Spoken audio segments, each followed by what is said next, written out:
Սիրելի հայրենակիցներ, 1907 թվականին Փարիզի Սորբոնի համալսարանի պատմության պրոֆեսոր Շարլ Դիլը, երբ որ դասակարգում էր համաշխարհային ճարտարապետության գոհարները, այդ ցանկում իր պատմավոր տեղներ գրավել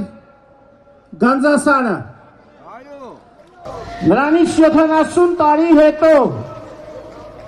Սանկտ Պետերբուրգի համալսարանի պրոֆեսոր Էրմիտաժի խորհրդի անդամ Անատոլի Յակոբսոնը Գանձասարը համարեց հայկական ճարտարապետության ամենակարևոր մարգարիտը եւ այսօր մեզ ասում են, որ Գանձասարը քոնը չէ, 5658 հուշարձանը քոնը չեն։ Այսօր, երբ որ մենք գտնվում ենք այս հրապարակում եւ մեր հետևում կանգնած է Երևանի Թամանյանական ճարտարապետության գլուխգործոցներից մեկը, Թամանյանին նախագծած երկրորդ քաղաքը, մայրաքաղաք Ստեփանակերտը այսօր ենթարկվում է ոչնչացման, ջնջում են մեր պատմական հետքը, մեզ կտրում են մեր արմատից, ու ցանկանում են ոչնչացնել մեր ինքնությունը եւ այսօր ամբողջ համաշխարհային մարդկության առջև Արցախի մշակութային ժառանգության նկատմամբ կատարվում է դասական մշակութային էթնոցիդի ցեղասպանական քաղաքականություն։ Մենք ցեղասպանության ենթարկվելուց հետո բռնագաղթի միջոցով այսօր մեր մշակութային ժառանգությունն է ենթարկում մշակութային ցեղասպանության, որպեսզի մենք այլևս մոռանանք Արցախի մասին։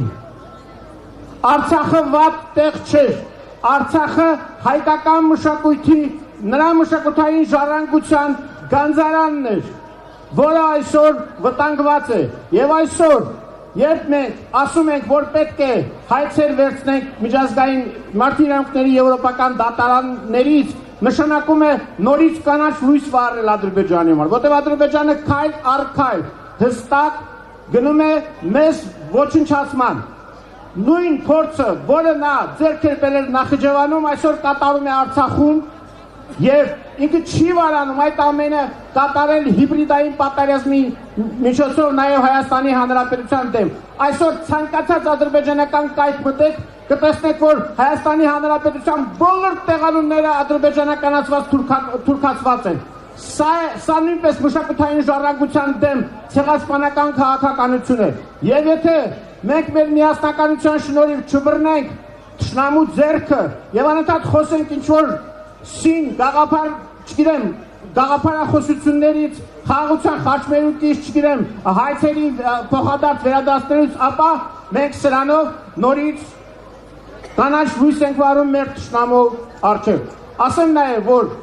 թե միջազգային հանրությունը, թե Հայաստանի Հանրապետության իշխանությունները, բացի մի քանի այսպես հերթապահ հայտարարություններից հստակ մինչև այսօր ցավոք սրտի գործնական քայլեր չեն կատարել Արցախում մշակութային էթնոցիդի քաղաքականությունը զսպելու ուղղությամբ։ Նույնիսկ մի հասարակ մշտադիտարկում չեն կարողանում անցկացնել, որպեսզի կարողանանք իմանալ, թե ի վերջո ինչ է կատարվում մեր մշակութային ժառանգության նկատմամբ Արցախում։